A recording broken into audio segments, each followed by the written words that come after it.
आज सकाळपासूनच खूप घाईघाई चालली होती. तर ब्रेड गरम केले आणि चहा बनवला होता. सचिनला नाश्ता दिला. त्यानंतर जेवणाची तयारी लागली होती, कारण आईला थोडं म्हटलं जेवून जा तू स्कूलमध्ये. आज त्याच्या स्कूलमध्ये पार्टी होती आणि घरूनच स्नॅक्स आणायला सांगितली होती.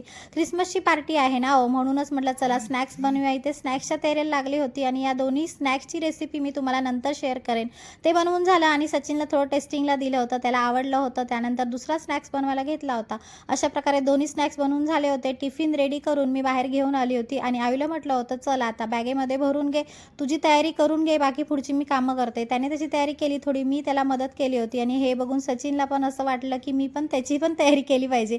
मला म्हणतो केसं वाढवली आहेत, जरा एक अशी चोटी बांधू दे, म्हणून तेच मी इथे करत होती. आमच्या दोघांचा असा टाईमपास चालू असतो, थोडा मजा थोडा मस्ती करत करत असाच आमचा दिवस जात असतो. आणि अशा प्रकारे एक चोटी बांधून दिली होती आणि मला खूप हसायला येत होतं. चला जाऊ द्या, खूप कामं पडली आहेत ती करूया. आईला म्हटलं चल आता रेडी झालायस तू, निघ आता स्कूलला जायला. त्याला केलं बाय.